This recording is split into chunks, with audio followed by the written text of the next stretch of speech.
ആഹാ, വല്യേട്ടൻ എത്തിയല്ലോ. ഞാൻ പ്രതീക്ഷിച്ചതിലും അല്പം നേരത്തെയാണ് എൻട്രി. കൈ രണ്ടും പാൻസിന്റെ പോക്കറ്റിലിട്ട് ത്രിലോകിന്റെ മുന്നിലേക്ക് കയറി നിന്നുകൊണ്ട് അഭി പറയുമ്പോൾ ത്രിലോക് ഗൗരവം വെടിഞ്ഞ് ഒന്ന് അവനെ നോക്കി പുഞ്ചിരിച്ചു. കണ്ണുകളിൽ ക്രൂരതയും ചുണ്ടിൽ പുഞ്ചിരിയുമായി ത്രിലോകിൽ ആ നിമിഷം. എവിടെയും പ്രതീക്ഷിക്കുന്നതിലും നേരത്തെ എത്താനാണ് എനിക്ക് താല്പര്യം. നിനക്ക് മുന്നിലും വൈകിക്കേണ്ട എന്ന് കരുതി. ഓഹോ, എന്ന് വെച്ചാൽ ത്രിലോക് സാർ എന്നെ നേരത്തെ തിരിച്ചറിഞ്ഞു എന്നല്ലേ? പുച്ഛത്തോടെയുള്ള അഭിയുടെ ശബ്ദം. ഒരിക്കലുമില്ല. ത്രിലോക് എന്നും ശത്രുക്കളെ മാത്രമേ തിരിച്ചറിയൂ. നീ എനിക്കൊരു എതിരാളിയേ അല്ല അഭി. വാവ്, സൂപ്പർ കോൺഫിഡൻസ്. ഭാര്യയെ രക്ഷിക്കാനെത്തിയ ഭർത്താവിന് ദാരുണാന്ത്യം. നാളത്തെ മെയിൻ ന്യൂസ് ഇതാണ്, അതും ഈ എൻ്റെ വക. അത് പറഞ്ഞു നിർത്തലും അഭി കാലുയർത്തി ത്രിലോകിന്റെ നെഞ്ചിൽ ചവിട്ടാനൊരുങ്ങവേ അത് മുൻകൂട്ടി കണ്ടതുപോലെ ത്രിലോക് അവന്റെ കാലിൽ പിടുത്തം വിട്ടു. ഹേയ്, പെട്ടെന്നായതുകൊണ്ട് ബാലൻസ് കിട്ടിയില്ല അഭിക്ക്. ഏട്ടനും അനിയനും ഇനിയില്ല, തികച്ചും രണ്ട് അപരിചിതർ മാത്രം. ത്രിലോക് അവന്റെ കാൽ വളച്ചൊടിക്കുമ്പോൾ അഭി വേദന കൊണ്ട് പുളഞ്ഞു. അവന്റെ അലർച്ച എങ്ങും അവിടെ ഉയർന്നു. എങ്കിലും തോറ്റു കൊടുക്കാനുള്ള മനസ്സുണ്ടായിരുന്നില്ല അവന്. കലിയുടെ ശക്തമായി തന്നെ ത്രിലോകിനെ നേരിട്ടു അവൻ. ത്രിലോകിന്റെ ഷർട്ടിൽ കുത്തിപ്പിടിച്ച് അഭി പിന്നിലേക്ക് തള്ളുമ്പോൾ ഒന്ന് വേച്ചുപോയി അവൻ. ചുളുങ്ങിയ ഷർട്ട് നേരെ പിടിച്ചിട്ടുകൊണ്ട് അവൻ മുന്നിൽ നിൽക്കുന്നവനെ നോക്കി. ഇതുകൊണ്ടൊന്നും ഭയപ്പെടുന്നവനല്ല ഞാൻ. ഒന്നുകിൽ നിന്റെ കൺമുന്നിലിട്ട് ഇവളുടെ മരണം, അല്ലെങ്കിൽ നിന്റെ കൺമുന്നിലിട്ട് തന്നെ ഇവളെ ഞാൻ മതിവരുവോളം പോകിക്കും. ജീവിക്കാൻ വിടില്ല ഞാൻ രണ്ടിനെയും. ഒരു പക്ഷേ വിടുമായിരുന്നു, ഇവളെ എനിക്ക് കിട്ടിയിരുന്നുവെങ്കിൽ. പക്ഷേ ഇനിയില്ല. എൻ്റെ കൈകൊണ്ട് തീരാനാണ് ഭാര്യയുടെയും ഭർത്താവിൻ്റെയും വിധി. നീ അങ്ങ് ഒലത്തും. ഒന്ന് പോടാ പുല്ലേ. ലോക ഫ്രോഡായ നിന്റെ അനിയൻ വിചാരിച്ചിട്ട് പോലും എന്നെയോ ഇവളെയോ ഒരു ചുക്കും ചെയ്യാൻ പറ്റിയിട്ടില്ല. പിന്നെയാണ് നീ. മുണ്ടും മടക്കി തനിക്ക് മുന്നിൽ നിൽക്കുന്നവനെ അഭി കലിയോടെയും പുച്ഛത്തോടെയും നോക്കി. അനിയനെ അളന്ന കോലുകൊണ്ട് എന്നെ അളക്കാൻ നിൽക്കല്ലേ വല്യേട്ടാ, നിങ്ങൾ താങ്ങില്ല. നിമിഷ നേരം കൊണ്ട് എവിടെ നിന്നൊക്കെയോ ഗുണ്ടകൾ പാഞ്ഞു വരുമ്പോൾ ശിവ ത്രിലോകിന്റെ അടുത്തേക്ക് ഓടാൻ ശ്രമിച്ചുവെങ്കിലും അത് മുൻകൂട്ടി കണ്ടതുപോലെ ഇഷ അവളെ പിടിച്ചു വെച്ചു. ആ നേരം കൊണ്ട് ത്രിലോകിനെ ഗുണ്ടകൾ വളഞ്ഞിരുന്നു. ഈ ചക്രവ്യൂഹത്തിൽ നിന്ന് നീ രക്ഷപ്പെട്, എന്നാ നിന്നെ ഞാൻ സമ്മതിക്കാം. അഭി കാണിക്കാരനെ പോലെ കൈ കെട്ടി മാറി ചേറിൽ പോയിരുന്നു. പലതരം മാരകായുധങ്ങൾ നിർത്തി ത്രിലോകിന് ചുറ്റും നിൽക്കുന്നവരെ കണ്ട് ശിവ കരഞ്ഞു തുടങ്ങി. എന്നാൽ ത്രിലോകിന്റെ ഒരു നോട്ടം മതിയായിരുന്നു അവൾക്ക് ആശ്വാസം പകരാൻ. അനുനിമിഷം കൊണ്ട് ശിവയിൽ നിന്ന് ഇഷയിലേക്കുള്ള ആ കണ്ണുകൾ തെന്നി വീഴുമ്പോൾ ഉമിനീർ ഇറക്കിക്കൊണ്ട് മുഖം താഴ്ത്തി അവൾ. അവന്റെ കണ്ണുകളെ നേരിടാൻ കഴിയാത്തതുപോലെ. സംഘർഷമായി നീണ്ടുനിന്ന നിമിഷത്തിന് ആഴം പകർന്നുകൊണ്ട് ഒരുവൻ ഇരുമ്പ് ത്രിലോകിന് നേരെ ആഞ്ഞു വീശിയതും ഒറ്റ കൈയാൽ അത് തടഞ്ഞു പിടിച്ച് ത്രിലോക് അവന്റെ നെഞ്ചിൽ ആഞ്ഞു ചവിട്ടി. അയാൾ ഒരു ശബ്ദത്തോടെ നിലത്തേക്ക് മറിഞ്ഞു വീഴുന്നത് കണ്ട് മറ്റൊരുവൻ തന്റെ ദൗത്യത്തിനായി ത്രിലോകിന്റെ അടുത്തേക്ക് പാഞ്ഞു. തനിക്ക് നേരെ പാഞ്ഞെടുക്കുന്നവരെ നിമിഷ നേരം കൊണ്ട് ത്രിലോക് നേരിടുമ്പോൾ അഭിയുടെ മുഖം ചിരി മാറി മറിഞ്ഞു. തന്റെ പ്ലാനും ആഗ്രഹവും നടക്കില്ലേ എന്നൊരു സംശയം അവനെ കീഴടക്കി. ഇരുന്നിടത്ത് നിന്ന് ചാടി എഴുന്നേറ്റ് നിലത്ത് കിടന്ന കത്തിയെടുത്ത് അവൻ ത്രിലോകിന്റെ നേർക്ക് പാഞ്ഞു. നന്ദേട്ടാ! ഇത് കണ്ട ശിവ കരഞ്ഞുകൊണ്ട് അലറി വിളിക്കുമ്പോൾ ത്രിലോക് അവളെ ഒരു ഞെട്ടലോടെ നോക്കി. എന്നാൽ അതിനു മുന്നേ അഭി തന്റെ കയ്യിലിരുന്ന കത്തി ത്രിലോകിന്റെ വയറിലേക്ക് ആഞ്ഞു വീശി. വയറിലേക്ക് തുളഞ്ഞു കയറിയ വേദനയിൽ ത്രിലോക് പിടഞ്ഞുപോയി. കണ്ണുകൾ അമർത്തിയടച്ച് നിന്നുപോയി അവൻ. നന്ദേട്ടാ, നന്ദേട്ടാ! ഞെട്ടലോടെ നിന്ന ഇഷയുടെ കൈയെ തട്ടി എറിഞ്ഞുകൊണ്ട് ശിവ അവർക്കരികിലേക്ക് ഓടി. ഇഷയും ഒട്ടും പ്രതീക്ഷിച്ചിരുന്നില്ല അഭിയിൽ നിന്ന് ഇങ്ങനെയൊരു പ്രവൃത്തി. സ്വന്തം ഏട്ടൻ തന്റെ കൺമുന്നിൽ പിടയുന്നത് ഇഷയുടെ സമനില തെറ്റിച്ചു. മുഖത്ത് വിരിഞ്ഞ ക്രൂരമായ ചിരിയോടെ അഭി ആ കത്തി വലിച്ചൂരി വീണ്ടും ത്രിലോകിനെ കുത്താൻ നിന്നതും ത്രിലോക് അവന്റെ കഴുത്തിൽ പിടിച്ചു. പെട്ടെന്നായതുകൊണ്ട് തന്നെ അഭി അവന്റെ ആ നീക്കത്തെ പ്രതീക്ഷിച്ചിരുന്നില്ല. എന്റെ കൈകൊണ്ട് തീരാനാ നിന്റെയൊക്കെ വിധി. ചുവരിലേക്ക് അവനെ മുഴുവനായി അമർത്തി മുകളിലേക്ക് ഉയർത്തുമ്പോൾ അഭി ശ്വാസത്തിനായി കിടന്നു പിടിഞ്ഞു. കണ്ണുകൾ തുറച്ചു വന്നു. നന്ദേട്ടാ വിട്, അയാളെ കൊല്ലല്ലേ. ശിവ ത്രിലോകിനെ പിടിച്ചു മാറ്റാൻ ശ്രമിച്ചുവെങ്കിലും ആരെക്കൊണ്ട് അവനെ പിന്തിരിപ്പിക്കാൻ കഴിയുമായിരുന്നില്ല. കാരണം ശിവയുടെ മാത്രം യക്ഷിയമ്മ നടപ്പിലാക്കുന്ന ത്രിലോകിന്റെ നിയോഗമായിരുന്നു അത്. വായിലൂടെ ഒഴുകിയിറങ്ങുന്ന ചോരയും പുറത്തേക്ക് തുറച്ചു വരുന്ന അവന്റെ കണ്ണുകളും ത്രിലോകിൽ പുച്ഛഭാവം വിരിയുമ്പോൾ അതൊന്നും കണ്ടു നിൽക്കാൻ കഴിയാത്തതുപോലെ ശിവ പേടിയോടെ കണ്ണുകൾ അമർത്തി അടച്ചു കളഞ്ഞു. ഒടുവിൽ അവന്റെ ശ്വാസം നിലയ്ക്കുമ്പോൾ ത്രിലോകിന്റെ കയ്യിൽ നിന്ന് ഒരു വാഴത്തണ്ട് പോലെ അഭിയുടെ ശരീരം നിലത്തേക്ക് ഊർന്നു വീണു. വയറിലെ വേദന അസഹ്യമാകുന്നുവെങ്കിലും അതൊന്നും ആ നേരം ത്രിലോകിനെ ബാധിച്ചിരുന്നില്ല. ചോര വയറിലൂടെ ഒഴുകിയിറങ്ങുന്നതും അവൻ ശ്രദ്ധ കൊടുത്തില്ല.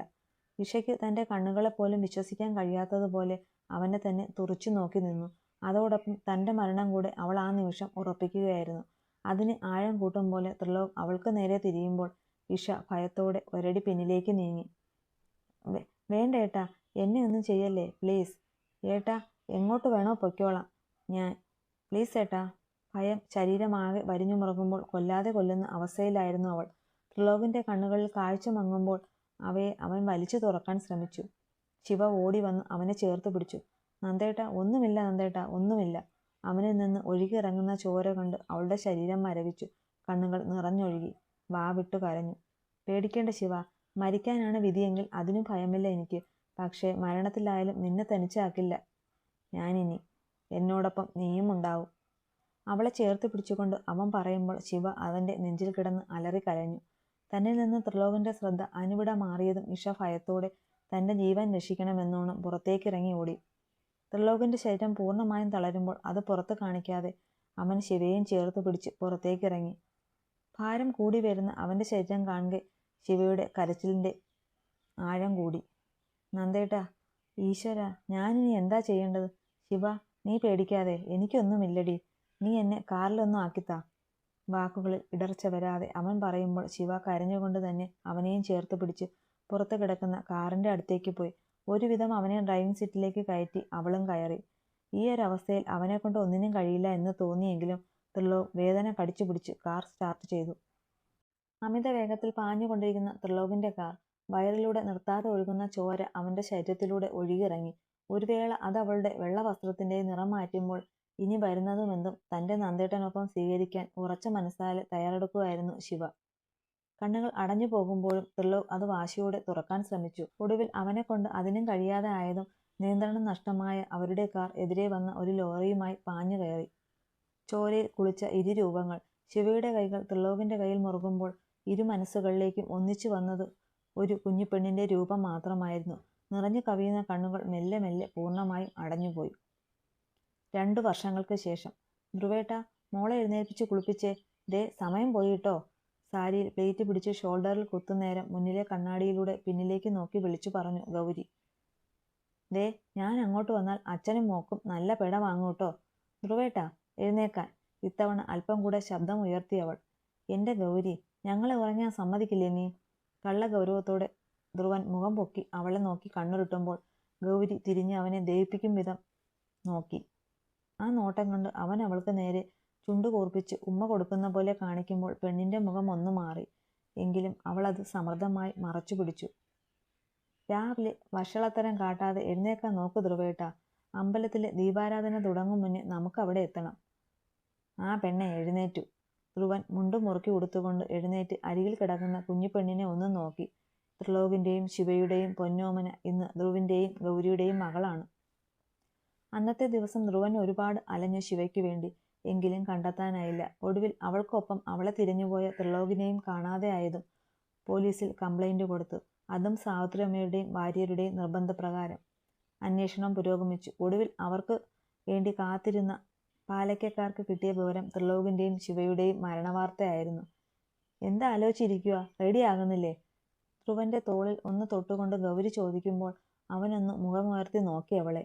ഒരു വേള അവന്റെ നിറഞ്ഞ കണ്ണുകൾ കണ്ട് ഗൗരിയുടെയും മുഖം മാറി. എന്താ ധ്രുവേട്ടാ? അവൾ അവന്റെ അരികിലേക്ക് നീങ്ങി നിന്നുകൊണ്ട് ചോദിച്ചു.